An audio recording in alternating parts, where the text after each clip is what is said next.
Thank you, Mr. Speaker.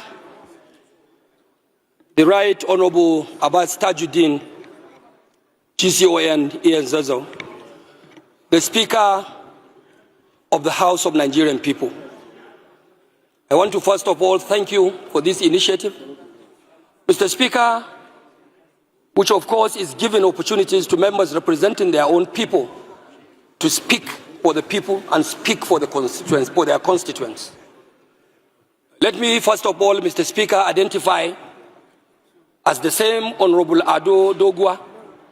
Mr. Speaker, I am representing the people of Dogwa Tudunwada Federal Constituency. I am of APC extraction from Kano State.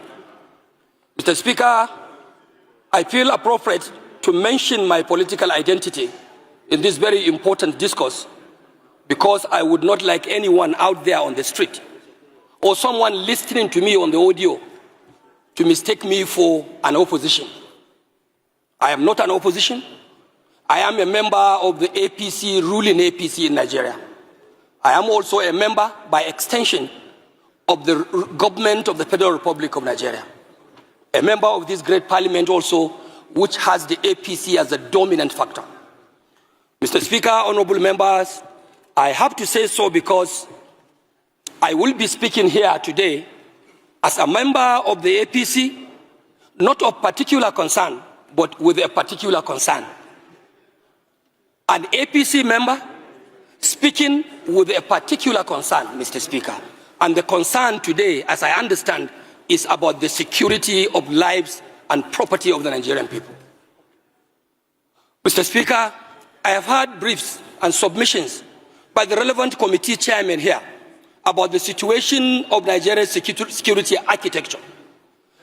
Good, Mr. Speaker. I am not out to say no to their submissions.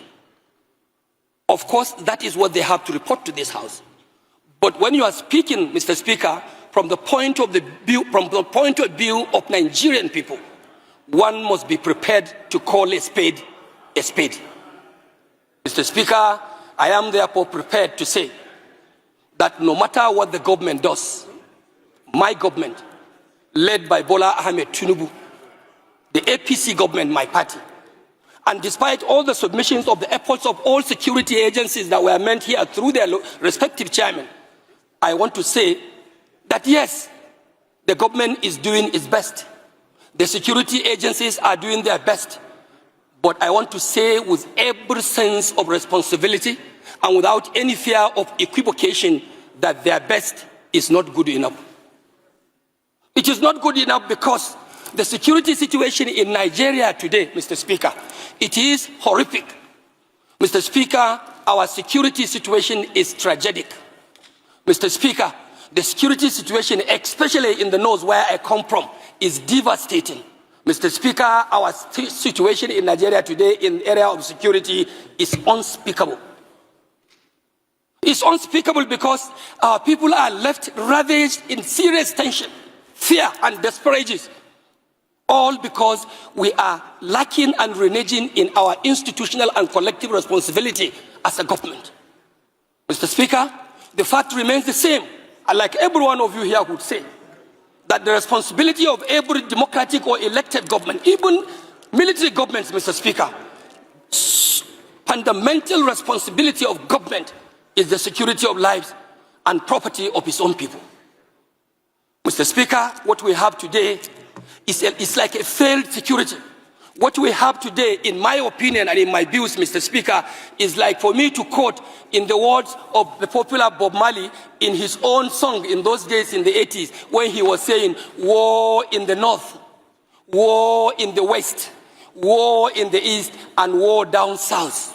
Mr. Speaker, today, Nigeria is operating under a complete war against humanity. And this House must not only continue to chant slogans, move motions, take contributions from members. We must have to step up and rise up to the expectation of our own people. And that expectation must be beyond making pronouncement on the floor. Mr. Speaker, we have to step our institutional mandate. We have to step our institutional commitment and determination to protect the lives of the vulnerable people. Mr. Speaker, you rightly said in your remarks that you were in Kebbi State. As God may have it, Mr. Speaker, I went to Kebbi with you. I saw how the governor of Kebbi, who is the chief security officer of the state, speaking to the delegation of this honorable house in nostalgia, Mr. Speaker, with a very heavy heart. At a point, I would not miss to say, I will not be mistaken to say that I saw the governor weeping in the heart. This will be the same situation everywhere you go, in the south or in the north or in the east or down in the west. Mr. Speaker, our governors are not only overwhelmed, it's like they cannot even do it. The responsibility of security, Mr. Speaker, of course, by the constitutional provisions, it is a sole responsibility, more of a sole responsibility to the center. I agree with whoever may say, of course, governors in the subnationals are also accountable and they must be held responsible for the security of lives and properties of their people. Mr. Speaker, I want to say that in virtually all of our constituencies, given the opportunity, everyone here can rise to tell you the account of what is happening. Mr. Speaker, it is not religious. Mr. Speaker, it is not even political. This fight and this menace of insecurity in Nigeria is something that does not have any identification of one's party or one's religion or one's tribe whatsoever. It is a calculated attempt to demoralize Nigerian state. And if care is not taken, Mr. Speaker, even for those of us who take politics more seriously, we'll have a very big question to answer at the end, because it is like this unnecessary insecurity going on. This is a high level of conspiracy targeting our political processes. As we are approaching 2027, Mr. Speaker, we will all be expected to have a peaceful conduct of our polls.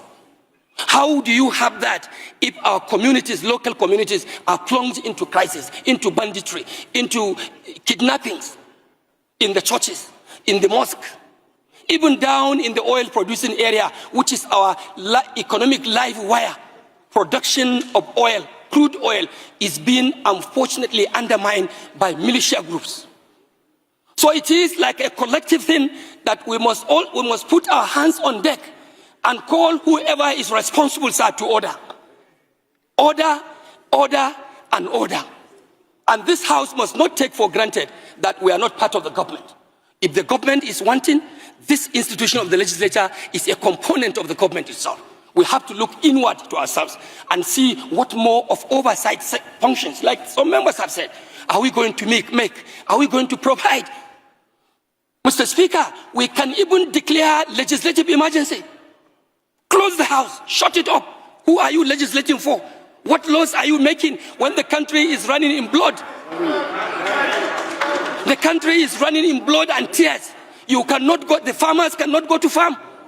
Our traders cannot go to market. Worshippers cannot go to mosque, cannot go to churches. Then what are you legislating here? Mr. Speaker, if the government is not prepared to actually do the right thing that will protect the lives and property of our people, I urge on you, I urge on this honorable house, as a house of the people of Nigeria, to stand up to pay the supreme cost. And that is no more than to shut this house down and to call emergency on any legislative issue and wait until the right thing is taken by the government of the day. Mr. Speaker, I also want to believe we are equally responsible. We should also go down to our constituencies and lead civil organizations, like the civil vigilante. Let's go and reorganize our vigilante groups. We take commands and take charges of such civil organizations to see how we can salvage and protect our country, Nigeria.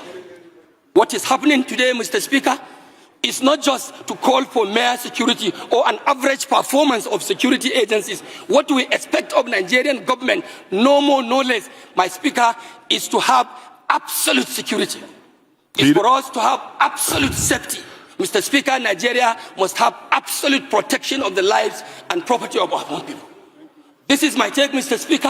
And I also want to use the opportunity to tell you that my immediate constituency, which is enclave at the southern part of my state, Kano, is also undergoing serious danger, because in the constituency we have what we call the huge Polgore Game Reserve, lying in between Kaduna State, Plateau State, Bauchi State, through Ningi and Bura, Mr. Speaker, and also contacting some part of Jigawa State to the axis of Turkey.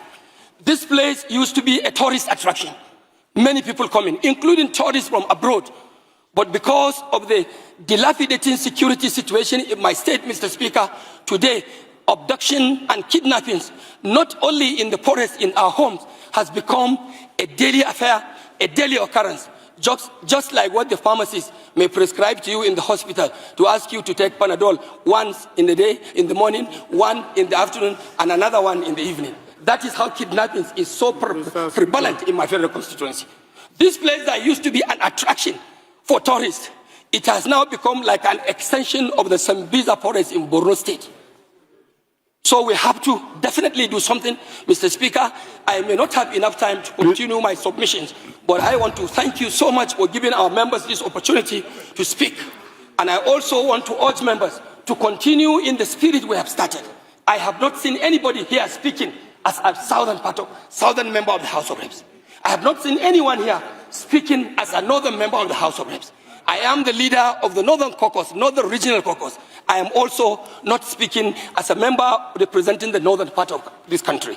The security challenges that we are facing is a colossal one, is a collective one that has to do with the Nigerian nation. And we must step up to that expectation and deal with this matter once and for all. Mr. Speaker, I want to thank you, and I want to thank honorable members for listening to me. And I also want to further tell you that I have not lost my hope in the renewed hope agenda. I'm still a proud member of the APC. No, we can see it from your cap. We know you are a strong believer. Mr. Speaker. Thank you so much. Point of order. We need to correct something.